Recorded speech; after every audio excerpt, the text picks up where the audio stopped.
귀한 찬양을 감사드립니다. 믿음으로 고백합니다. 오늘 우리에게 좋은 일이 일어납니다. 오늘 우리에게 좋은 일이 반드시 일어납니다. 할렐루야. 우리는 늘 믿음으로 긍정의 고백을 해야 됩니다. 오늘 우리에게 좋은 일이 반드시 일어납니다. 주님이 우리와 함께 하시기 때문에 어떤 문제와 어려움을 당해도 우리에게 좋은 일이 일어나는 것입니다. 그러므로 절대 긍정, 절대 감사로 오늘도 승리하는 여러분 모두가 되시기를 주님의 이름으로 축원합니다. 오늘은 마가복음 8장 11절 이하의 말씀 가지고 주는 그리스도 같은 주제로 함께 말씀을 공부합니다.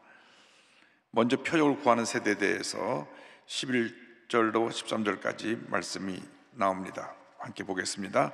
바리새인들이 나와서 예수를 힐난하며 그를 시험하여 하늘로부터 오는 표적을 구하거늘 예수께서 마음속으로 깊이 탄식하시며 이르시되 어찌하여 이 세대가 표적을 구하느냐 내가 진실로 너에게 이르노니 이 세대에 표적을 주지 아니하리라 하시고 그들을 떠나 다시 배에 올라 건너편으로 가시니라. 예수님께서 공생의 사역을 담당하실 때에 바리새인들과 사두개인들이 늘 예수님 주위를 맴돌면서 비판할 것이 무엇인가, 책잡을 것이 무엇인가 찾아내서 예수님을 비판하고 공격을 했습니다.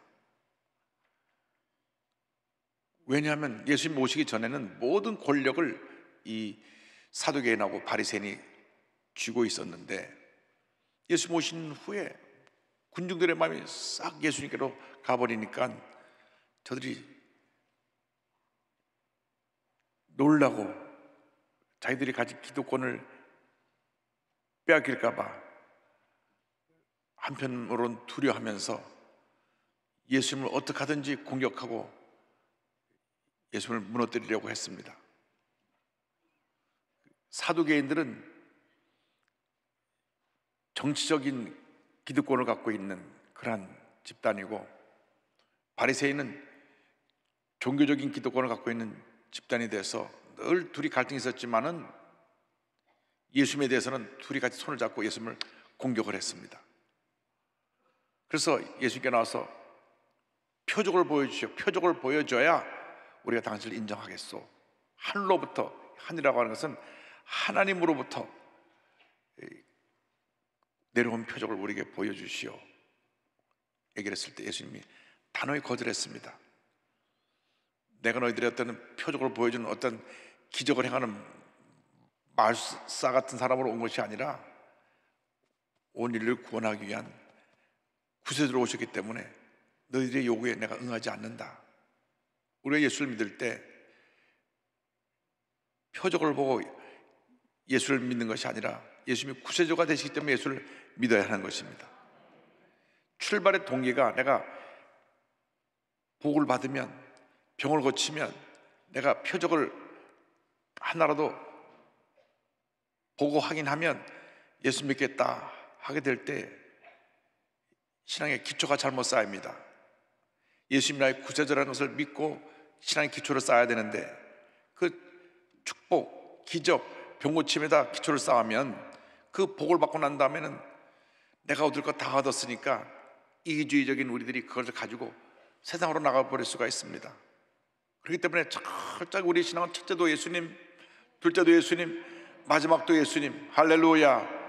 자나 깨나 앉으나 서나 예수님만 자랑하고 예수님만 닮아가고 예수님만 높이고 예수님만 전하는 여러분 되기를 주님으로 축원합니다. 저들의 불신앙을 탄식하셨습니다. 그리고 바리새인들과 헤롯의 누룩에 대해서 저들을 경고하는 말씀이 나옵니다. 14절로 16절입니다. 제자들이 떡 가져오기를 잊었음에 배에 떡 한 개밖에 그들에게 없더라. 예수께서 경고하여 이르시되 삼가 바리새인들의 누룩과 헤롯의 누룩을 주의하라 하시니 제자들이 서로 수군거리기를 이는 우리에게 떡이 없음이로다 하거늘. 예수님께서 바리새인들과 이 헤롯의 누룩을 조심하라. 누룩이라 그러니까 왜 빵을 부풀린 이스트 있잖아요. 그걸 하니까 예수님이 지금 먹을 걸 얘기하시는가 보다 하고 저들이 수군거렸습니다. 예수님 말씀하신 것은 이 바리새인들의 누룩, 그 악한 뜻, 잘못된 그들의 외식하는 그러한 신앙 행위 이런 것을 조심해라. 저들은 늘 사람들을 이러한 종교적인 교리에 가둬놓고 그걸로 비판하고 사람들에게 짐을 주었기 때문에 이러한 외식적인 저들의 잘못된 가르침, 악한 괴계를 조심하라. 또 헤롯 왕은 온갖 악행을 저지르면서 저들이 이스라엘 백성 다스리려고 했기 때문에 헤롯의 그 불경건한 모습에 대해서도 조심하라, 경고한 것인데 쟤들이 깨닫지 못했어요. 누룩 얘기하니까 빵 얘기하나 보다, 우리 빵이 없는데. 그래서 예수님께서 저들을 깨닫지 못하는 저들에게 말씀하신 장면이 17절 이하에 나옵니다. 21절입니다. 예수께서 아시고 이르시되 너희가 어찌 떡이 없으므로 수군거리느냐, 아직도 알지 못하며 깨닫지 못하느냐, 너희 마음이 둔하냐, 너희가 눈이 있어도 보지 못하며 귀가 있어도 듣지 못하느냐, 또 기억하지 못하느냐. 내가 떡 5개를 5,000명에게 떼어줄 때에 조각 몇 바구니를 거두었더냐, 이르되 12이니이다. 또 7개를 4,000명에게 떼어줄 때 조각 몇 광주를 거두었더냐, 이르되 7이니이다. 이르시되 아직도 깨닫지 못하느냐 하시니라. 내가 지금 너희에게 떡 얘기를 한 것이 아니고 내가 이 귀한 영적인 가르침을 주고 있는데 떡이 없다고 걱정을 하느냐. 떡이라는 것은 하나님께서 기도하면 주시는 것인데 왜 지금 그런 천적인 물질적인 걱정을 하느냐. 내가 하나님의 뜻을 이루기 이 땅에 오신 그 하나님의 아들 메시아라는 걸 너희들이 아직도 깨닫지 못하고 늘 현실적인 그 문제에 너희들이 갇혀서 걱정하느냐고 저들을 책망하셨습니다. 그 뒤로 바로 이어서 이제 맹인을 고치는 장면이 나옵니다. 22절 이하입니다. 베스다의 이름에 사람들이 맹인 한 사람을 데리고 예수께 나와 손대시기를 구하거늘 예수께서 맹인의 손을 붙잡으시고 마을 밖으로 데리고 나가사 눈에 침을 뱉으시며 그에게 안수하시고 무엇이 보이느냐 물으시니 쳐다보며 이르되 사람들이 보이나이다. 나무 같은 것들이 걸어가는 것을 보나이다 하거늘. 여기 맹인을 고치는 장면이 나오는데 이 맹인도 2단계로 고칩니다. 침을 눈에 발라서 기도해주고 난 후에 뭐가 보이느냐, 나무 같은 것들이 왔다 갔다 움직입니다. 희미하게 보였습니다. 그래서 주님이 다시 한번 안수해서 고치는 내용입니다. 25절 26절입니다. 이에 그 눈에 다시 안수하심에 그가 주목하여 보더니 나와서 모든 것을 밝히 보는지라. 예수께서 그 사람을 집으로 보내시며 이르시되 마을에는 들어가지 말라 하시니라. 여기 2가지 이중적인 해석을 합니다. 하나는 이 맹인의 믿음이 예수님이 처음 안수하실 때 조금 그 마음속에 자라났고 두 번째 하실 때 성숙한 믿음에 대해서 주님의 기적을 완전히 체험했다라고 하는 해석입니다. 우리가 신앙생활할 때 처음부터 큰 믿음을 갖고 출발하는 사람이 없습니다. 믿음이 날마다 자라야 됩니다. 어제보다 오늘이 낫고 오늘보다 내일이 나아야 합니다. 제자리가 어려움이 제일 문제입니다. 예수를 10년 믿었는데 20년 믿었는데 늘 문제 속에 갇혀서 과거의 염려 근처에 쌓여 있으면 그 사람은 신앙에 큰 하나님의 은혜와 축복을 기대할 수가 없습니다. 과거로 돌아가면 안 됩니다. 우리 미래지향형이 돼야지. 과거 회귀형은 우리를 절망에 가둬놓는 것입니다. 그래서 절대긍정 절대감사로 과거라고 하는 상자를 과감히 깨트려 버리고 믿음으로 나가야 합니다. 막 그걸 움켜쥐고 있어요. 그걸 버려야 되는데 움켜쥐고 있습니다. 이사 갈 때 보면 사람 성격이 나옵니다.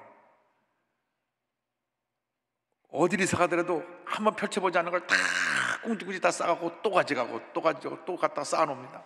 나중에 먼저 잔뜩 쌓였는데 그 안에 뭐가 들었는지도 몰라요. 절대 버리지 말라고. 절 버리지, 저 둬야 된다고. 나중에 풀어보면 다 버릴 것인데 움켜쥐고 있느라고 못 버리니까 그것이 결국 집에 짐이 되고 쓰레기가 되는 것입니다. 여러분, 예수 믿고 나서 이 마음의 짐 쓰레기를 다 내버려야 됩니다. 내버려야 됩니다. 그것이 믿음입니다. 믿음이라는 것은 과감하게 잘못된 것은 버리는 것입니다. 우리 장로님이 우리 믿음의 선택을 말씀하시는데 우리가 선택을 해야 돼요.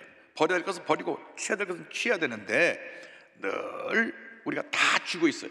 버릴 것도 쥐고 있고 또 그 안 버릴 것도 안 버려야 되는 것은 그냥 두고, 물론 당연히 둬야 되는데 버릴 것을 안 버리는 이것이 문제입니다.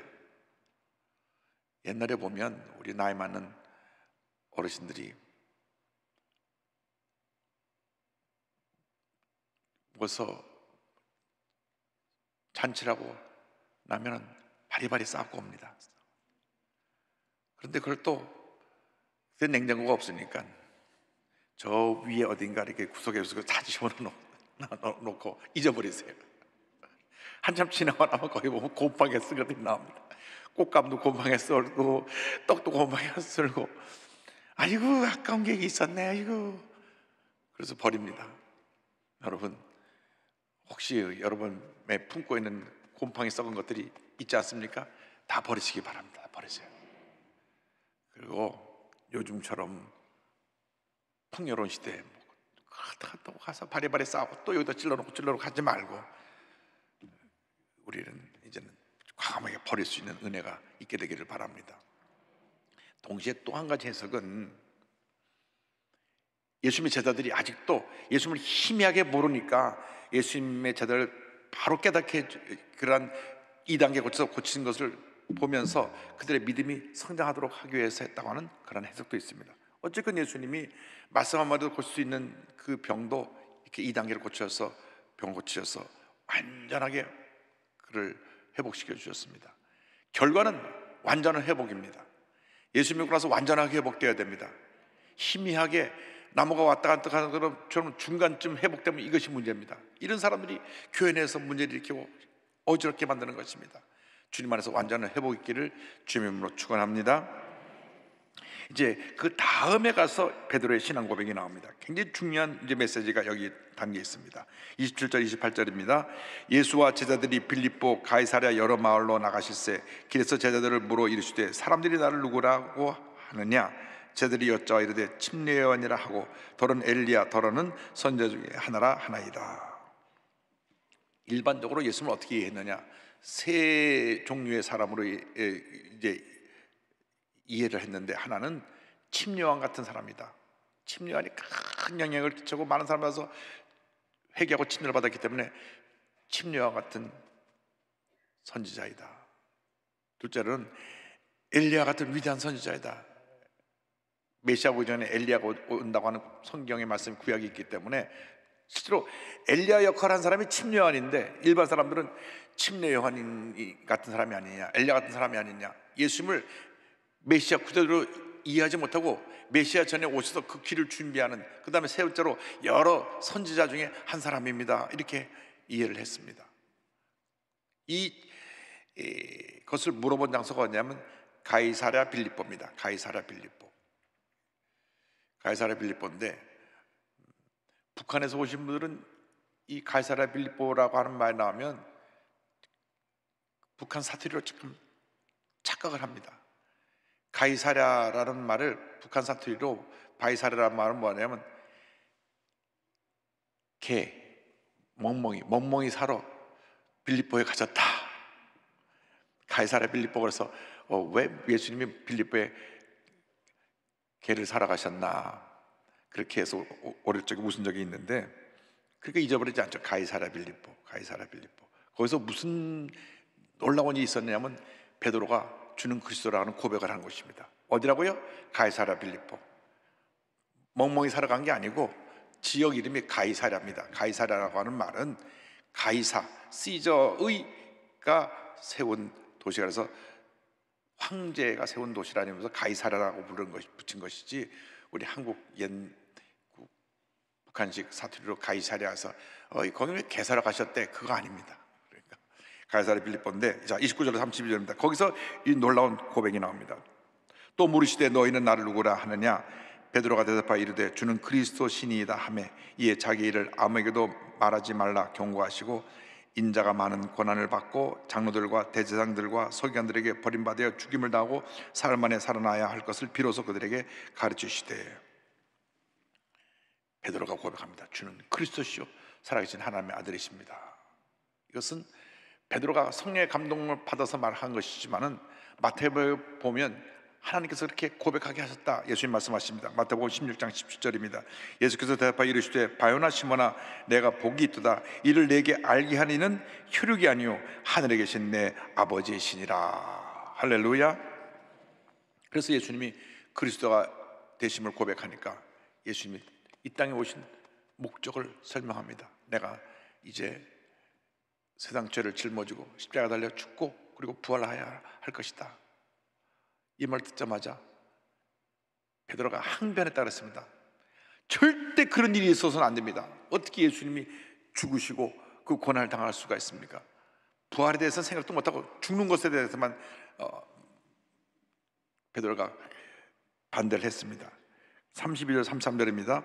드러내놓고 이 말씀을 하시니 베드로가 예수를 붙들고 항변하며 예수께서 돌이키사 제자들을 보시며 베드로를 꾸짖어 이르시되 사탄아 내 뒤로 물러가라. 내가 하나님의 일을 생각하지 아니하고 도리어 사람의 일을 생각하는다 하시고, 베드로는 좀 전에 막 칭찬받았어요. 주는 그리스도시요 살아계신 하나님의 아들이시니다. 정말 너는 정답을 말했다. 하나님이 너 그렇게 깨닫게 해주셨다. 내가 이 고백 위에 교회를 세우리니 은배 권세가 이기지 못할 것이다. 이제 마태복음에 나오는 설명입니다. 그렇게 예수님이 내가 총의 옷을 내게 주니 내가 하늘에서 내 땅에서 매면 하늘도 매이고 땅에서 매면 하늘도 풀릴 것이다. 뭐 이런 큰 축복과 칭찬을 해줬는데 예수님이 고난에 대해서 말씀하니까 절대 그런 일이 일어나면 안 됩니다. 그러니까 사탄은 물러가라. 좀 전에 그렇게 칭찬받았다가 이게 주님께로부터 책망을 받습니다. 이것은 우리가 갖고 있는 이중성입니다. 우리가 하나님 뜻대로 살아갈 때는 칭찬을 받지만 인간의 생각, 인간의 욕심대로 살면 책망을 받는 일이 많이 있습니다. 늘 주님 뜻이 어디 있는가 생각을 하더라도, 말을 하더라도, 행동을 하더라도 주님이 기뻐하시는 생각, 주님이 기뻐하시는 말, 주님이 기뻐하시는 행동하라는 여러분 되기를 바랍니다.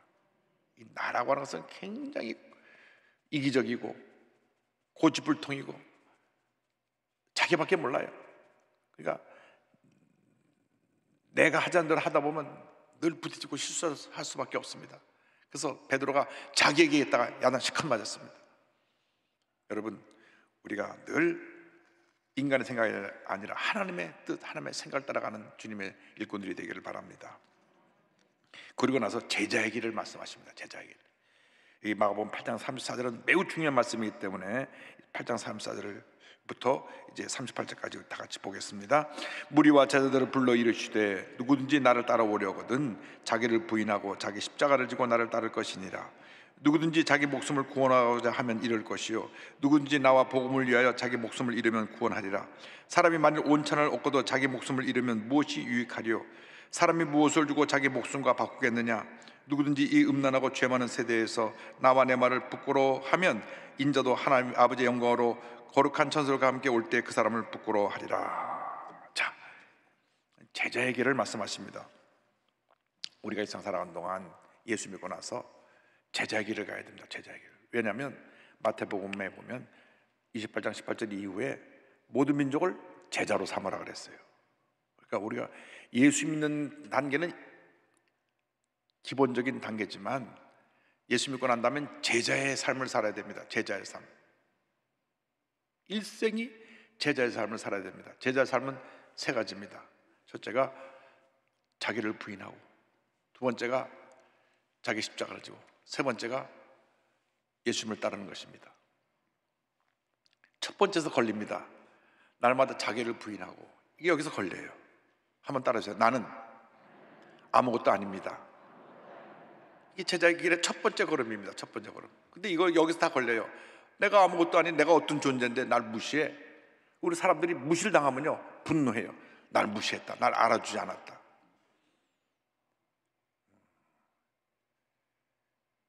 공항에서 비행기 타는데 신분증 주세요. 나 누군지 몰라. 신분 주셔야 되니까. 이 사람이 이 배지도 보고 몰라 이거? 그래도 신분증 보는 것이 제가 할 일입니다. 이 사람 당장 이렇게 해버려야 되겠네. 막 소리를 질러가지고. 그래도 신분증 주십시오. 참. 그것이 뉴스에 나왔어요. 국회의원 배지가 뭐길래 누군지 몰라 소리 꽥꽥 지르고 나중에 여기 있다. 아, 이거 보여달라니까. 아, 이때, 아, 저가 지금 확인해 봐야 됩니다. 그 공항 직원을 칭찬해 줘야 돼요. 정말 얼마나 자기가 공항 직원의 그 임무는 누구든지 탑승권하고 그 여권이나 주민등록증을 직접 눈으로 확인하게 돼 있어요. 내가 이빨 사람 누군지 몰라? 나라도 알고 그래. 누군지 알고 싶으면 인터넷 들어가 보시면 나옵니다. 그래가지고 그것이 뉴스가 되니까 참 얼마나 부끄러운지 몰라요. 사람이 그렇게 자기밖에 몰라요. 국회의원이라는 것은 국민들을 잘 섬겨달라고 뽑아서 4년 동안 일을 맡기는 거지, 그렇게 자기가 뭐 대단한 존재인 것처럼 소리 지르고 막 이러면 그런 거 아닙니다. 물론 이 사람을 뽑은 국민들도 잘못은 있어요. 잘 모르고 뽑았으니까. 근데 우리가 예수님의 제자가 되려면 이런 사람은 100번 낙제입니다. 나를 부인하고 내가 누군데? 누군데요? 하나님 앞에 본 사람이 다 평등합니다. 평등해요.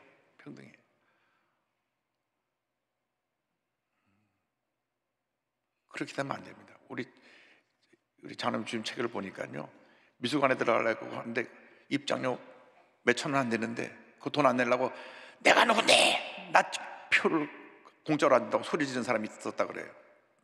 아니, 입장료 내고 들어가야지 본인이 소리 지르고 그런다고 해서 공짜로 입장료권을 주냐고요.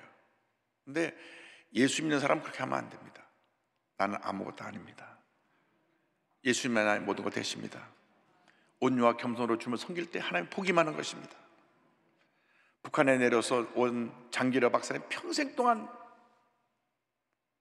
병든 사람을 치료하고 섬기시고, 치료받아서 그 치료비가 없는 사람이 오면 뒷문 열어놓고 살짝 도망가게 하고, 그렇게 해서 그렇게 섬긴 그분이 밑에서 간호사로 평생 있던 그 권사님이 장기려 박사님이 너무 은혜 감사해갖고 남편과 함께 전 재산 다 이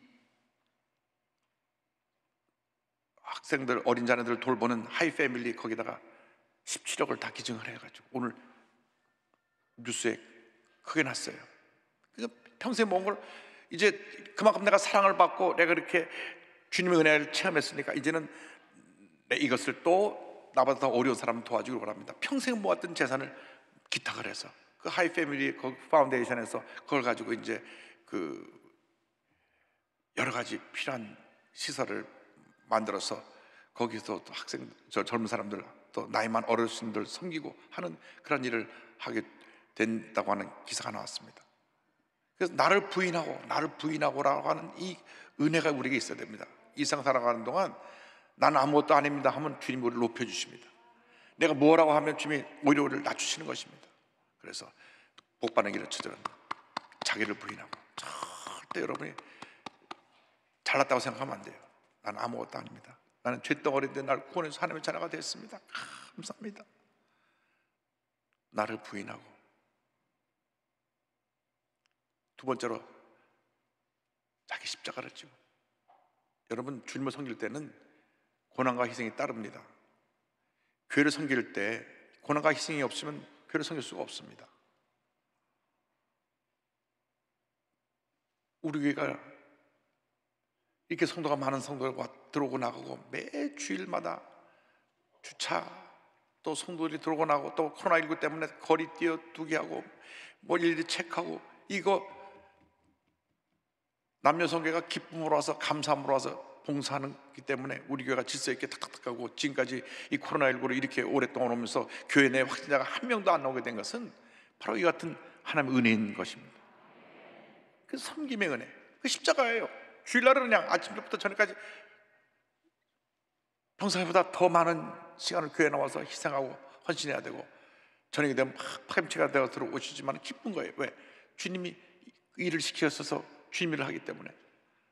우리 교회 장로님들이 다 기쁨으로 감사함으로 자기 본업이 있는데도 일주일에 몇 번씩 교회에서 일이 있다면 교회 달려나와서 일하시는 것은 뭐냐? 하나님이 주신 은혜가 있어서 십자가를 지는 겁니다. 십자가예요. 십자가. 사실 이게 십자가지.